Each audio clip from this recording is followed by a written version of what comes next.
Okay, guys, happy Wednesday morning. I hope you guys are having a fabulous week. Miss Elizabeth from Gateway Mortgage is going to be here today to talk about all things mortgage. We have some slides to go through. Feel free to unmute yourself and ask questions as you have them, or you can put them in the chat and we'll answer those as well. This is being recorded, so you guys can come back to it if maybe you don't remember something completely and you want to come back to it, or tell your friends, tell your realtor friends that these are recorded and on our YouTube channel and or our education site so that you guys can go back and rewatch them. And I'm just going to let Elizabeth take over here. Thank you, Elizabeth, for being here today.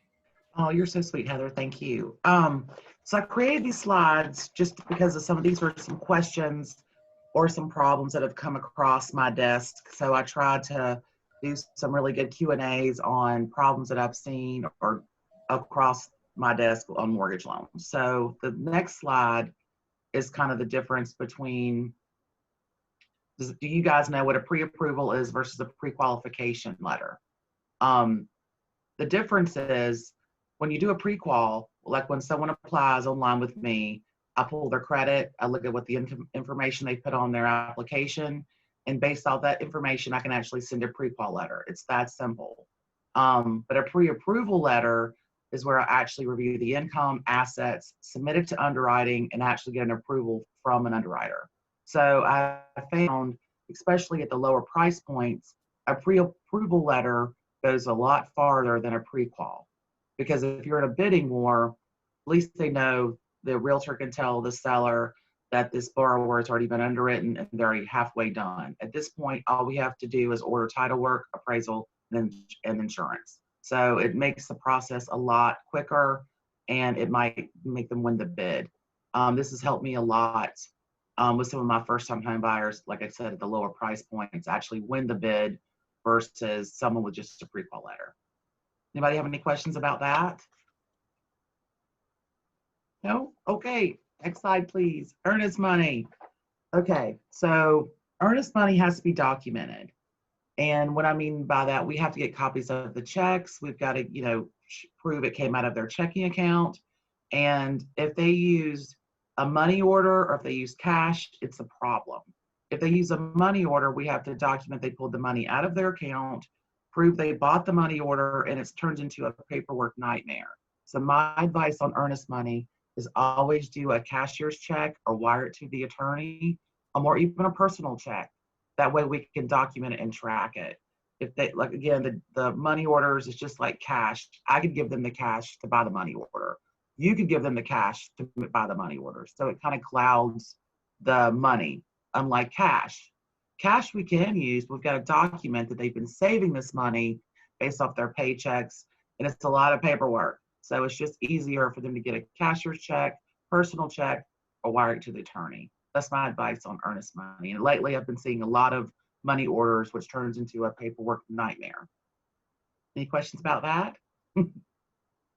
Ooh, anybody out there? This next slide is just some general questions and answers that I've seen that people have asked me. The first one, is it a good idea to pay off collections, charge-offs, or derogatory, debt before applying for a mortgage? And my answer would be no. I would recommend getting your mortgage lender to pull the credit and see what truly is on there and figure out what their score is.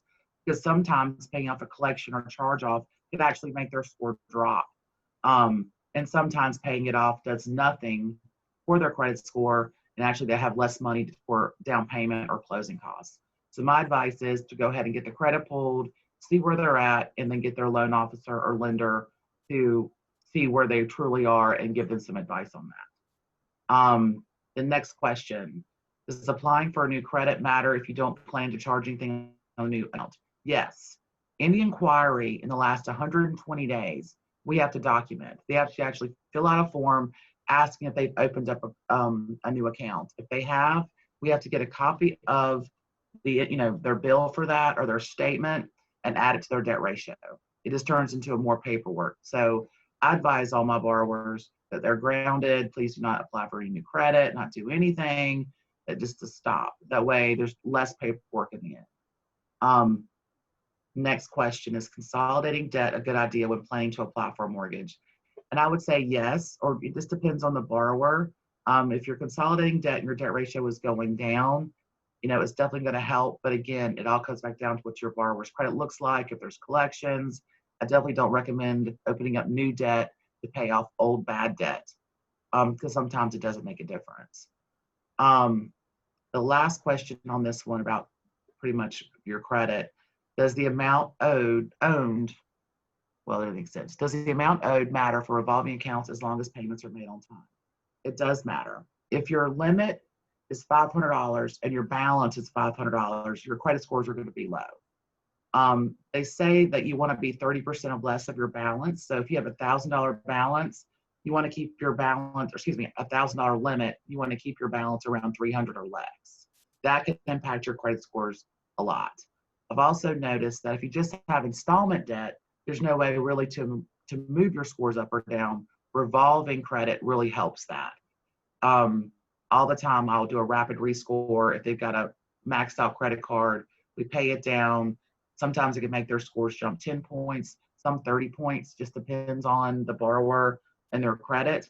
And that can make a difference of, it can change their interest rate, also change the program they qualify for. So I definitely recommend, if you are going to apply for a mortgage, or if you talk to one of your buyers to find out kind of what they owe, or just phone them to me or to your loan officer and let's figure that out. Next slide, Heather. Any questions about that? I'll be more than welcome to answer that. Another one, here we go. Number 5, is any money for closing coming from a gift? The reason why I ask that is if it is a gift, we've got to document this gift. We have to get a copy of the check. We have to get a bank statement from the donor. We also have to make sure they're related. And you can get gifts from the following people: aunt, uncle, mom, dad, sister, brother, children, step parents, step siblings, no cousins. You can also have a family friend if you can document they've been a part of your life, like at your christening, at your, you have to truly document how they've been in your life that long. You can also use wedding gifts as a down payment. We just have to document that they're getting married, they've got a venue, letter of explanation. So as long as we can document that the money's coming from wedding gifts, you can use that as a down payment as gift. The next question, do you have to disclose any ownership in other real estate? Yes, you do. If you own any other property, even if it's free and clear or with a mortgage, we're going to add that to your debt ratio. If it's free and clear, we are going to calculate the taxes and insurance for that property and add it to your debt ratio. Even if in this situation, it'd be more a spouse is not on the note, but they're on the deed, we still have to count the tax and insurance because she owns that property. That's one example. The next question, any questions on this? Please let me know. I know I'm kind of going really fast. Are student loan payments income-based? If the student loan payments, I run across this a lot. Certain programs, Fannie is one of them, will use income-based repayment for student loans. All others are going to use 1% of the balance, or they're going to use 0.5% of the balance. Depends on the program. And what that means is, say you've got a borrower, which I have one right now, that has a $65,000 student loan. Her payment's $75 a month. I can use that $75 a month on a Fannie Mae loan. But if I flipped her to FHA, to VA, like USDA is 1% or half, don't quote me on that. But I know for FHA for sure, you're gonna be looking at 1% of the balance. So I would be hitting her for a $650 payment, which technically could kill the loan. So student loans are a big deal, especially if they're an income-based. We gotta make sure we got them in the right product. And that's something we need to catch up front, not down the road after they've made an offer. We need to calculate those student loans correctly. The next question I've got on here, power of attorney or mail away closing. Power of attorneys are allowed. We just have to have them approved. And most of the time in the state of North Carolina, they have to be a specific power of attorney to the transaction, unless it's VA. VA, we can use a general power of attorney because that's allowed on VA, but all other loan programs has to be specific to that transaction. So we would need to know, get the power of attorney drawn up, get it, and have the original in the attorney's hand the day of closing. Mail away closings are great. You can do that. They just sign in front of a notary, but that can delay your funding date by a day. So if it closes on June 4th, technically it will not fund until June 5th. So we need to plan for that, make sure the clear to close and the funding docs are there. So we've got enough time to get the package out with the attorney and then have the correct funding date. My next question on here is any money for closing coming from someone else. That circles back to the gift. If it's from someone else, we got to document it. We have to document any large deposits. So we would need to know where that down payment is coming from. Any questions on that, let me know. And the next slide, please. All right, so now we're really getting deep into some underwriting here. Large non-payroll deposits into your bank account, we will have to document.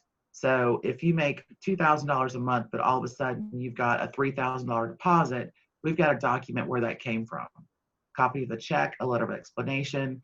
We even have to document your refund from the IRS. Even though it says IRS on your bank statement, we have to have a copy of your tax returns to match up to that deposit. It's silly, but we have to do it. The next question is, do you have a joint bank account with someone who is not on the loan? If you do, we have to get a joint access letter from that person saying you can use the money in that account. For example, I've had one where it was a grandmother and child. The child was using that bank statement as assets, and we had to get a letter from the grandmother. The grandmother had no idea that the grandchild was going to use this money, and it was a big mess. So we always require a joint access letter if you're a co-borrower, or excuse me, on a bank statement, but you're not on the loan. The next part, what happens when you file an amended tax return? Amended tax return, we'll need to have a copy of the amended tax return and proof that it was filed. Other than that, there's really no big deal in amended tax returns, besides you might be an audit risk, but we can use an amended tax return. We just have to have a copy that has been filed in transcripts to boot. Right now, the IRS is behind. They're not even processing amended tax returns. So if you've got someone that is amended, it could delay closing by several weeks. The next one on here. If you're employed in a sales position, do you report unreimbursed expenses on your taxes? That doesn't really apply anymore. They've changed it back. I think 2020, this is going to come back. That's why I threw it on there, because the way they're changing the tax laws. But yes, in the past, if someone like me or like you as a realtor wrote off any type of dinners, entertainment, any type of unreimbursed expenses, that would actually be subtracted from your income. So it changed in 19, but if they add that back in 20, I think this added back for this year, or if you're the CPA, I'm not for sure, a tax person, but if that comes back in, then we have to pay attention. I see this more on like truck drivers that write off everything, and that could actually affect their bottom line. So this is more of a, just letting you know, these are some prizes that have come up with me in the past, and next year we'll see what the tax laws do. Next slide, please. Okay, so I just kind of broke down what PMI is, options, pros and cons, can it be discontinued? On Fannie and Freddie, PMI automatically falls off at 78%. FHA, it never falls off. It does reduce down, but it never falls off. So I always recommend if someone can go conventional and they have a small down payment, to go that way, just because the PMI just go away. Let's see, VA, there's no mortgage insurance. USDA, there's a small mortgage insurance, plus they have that guarantee fee, which is very similar to the FHA funding fee and the VA funding fee. Next slide, please. If I'm going too fast, Heather, please tell me. I've had a lot of coffee this morning. If she's going too fast, guys, chime in. Yeah, please, because I'm just zipping through them. Let's see, here we go. The next one. Can someone who has owned a home before ever be a first-time home buyer? And the answer is yes. After 3 years, if you have not owned a home, you are considered a first-time home buyer. Our first-time home buyer loan program is always an advantage. For example, North Carolina Housing. I don't do a lot of North Carolina Housing, even though I'm approved to do them. I always try to flip them to USDA because of the same guidelines, the same debt ratios. I found that North Carolina Housing, the rates could be a little bit higher, the fees are a little bit higher, but they also have down payment assistance. So they're good programs, but I always try to go USDA, but that's just my personal opinion. I have done them. The bond loans are great. Down payment assistance is great, especially if they can't buy in a USDA area. So it just comes down to your borrower and where they're looking, whether they qualify for North Carolina Housing or not. And your loan officer should be able to help you with that program. And North Carolina Housing is back up and running, and we are doing those loans now. They were on hold due to COVID, but now they are back up. And they're doing loans left and right. So if you have a borrower that needs that, then down payment assistance is back available. This is a good one I run across a lot. USDA household income versus qualifying income. Is there a difference? Yes, there is a difference.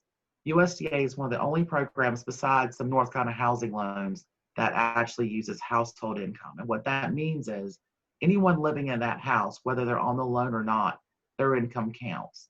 So if you've got an 18-year-old working at the car wash, her income counts, goes into the household calculation. A grandparent on Social Security, that goes into the calculation. And USDA has max household income. I don't know what the exact is. I think it's like 82,000. I'm not exactly sure what it is. So your household can only make so much per year. Qualifying is different. That's just like a normal mortgage loan. They're going to qualify you based off the income on the application. But the household income is what I've run across that could actually mess up a USDA loan. So when I take an USDA application, I always try to screen who's in the house, what kind of income are they making, just to make sure when this comes down, because we actually have to verify the income for any adult in the household. So we will be pulling transcripts, asking for pay stubs, all that. So we'll be documenting that. So that can really throw a wrench to a USDA if you've got a lot of people with income in the house. My next question on here I've got is hiccups with TRID. TRID, we've got to have the CD out 3 days in advance. They've got to have the appraisal 3 days in advance. They've got to have signed the loan disclosures pretty much 3 days before you give the intent to proceed. So TRID can really throw stuff off. So just make sure that when you send a contract over to your loan officer, that you're managing these dates. We send out early CDs, which most lenders are doing that now, which helps us meet with TRID so we can close on time. Definitely, I would watch your CDs and make sure they're going out 3 business days is a good rule before closing. Next slide, please. All right, these are some of the loans that we do at Gateway. We do conventional, FHA, VA, USDA. We do manufactured homes. We do FHA, VA, conventional, second homes on manufactured, but we will not do investment property. We do lot loans. We do the bond programs. We do Home Ready. We do Home Possible. We also do Fannie Mae Home Style and FHA 203K rehab loans. We do construction loans. We have a doctor's loan. Still, we have some bank statement programs that have come back since COVID and many more. So if you've got some hard loans out there, definitely send them my way and I can look at them and at least see if I can do them. If I can't do them, I try to refer to someone that I know that can do them. Next slide, if there's any more on there. I think the next one's it. My website has all this stuff on there. You can feel free to let me know if you want to co-market, postcards, but all this stuff is on my website, so I can actually help you with some of the stuff that help, and also do flyers. I think that's it. I think that's the last slide. Yep, there's my lovely face. Does anyone have any questions after I just threw all that information out there to you? Anybody have any questions? There was the student loan information was new to me. That was intriguing. I don't know that my brain processed all of it. I was a little distracted. Yeah, it was fast. It was good. But are we able to get these slides, Heather? Not that they're real questions. Can I share these? Yeah, I can email them to you. Oh, I have them. Heather's got them. She can email them. So what I'll do is I'll send them to you, Desiree. They'll also be posted on the site with this video when we upload it to the education site. So you'll be able to pull them there as well. But I'll make sure I send them. If anybody else would like for me to send them directly to you, if you'll just comment in the chat box or raise your hand or any one of the number of ways that you can do that on Zoom, just let me know and I will get them to you directly. Do you want me to go back? Do you want me to go back over the student loans again? You I don't can? mind. Yeah, sure. Okay.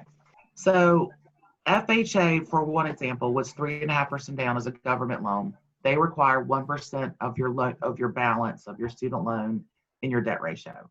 So even though, like I was saying, if it shows a $50 payment, if it's not in a 30-year AM fixed payment, 50% of the balance. So if it's a large student loan, you're looking at a large payment.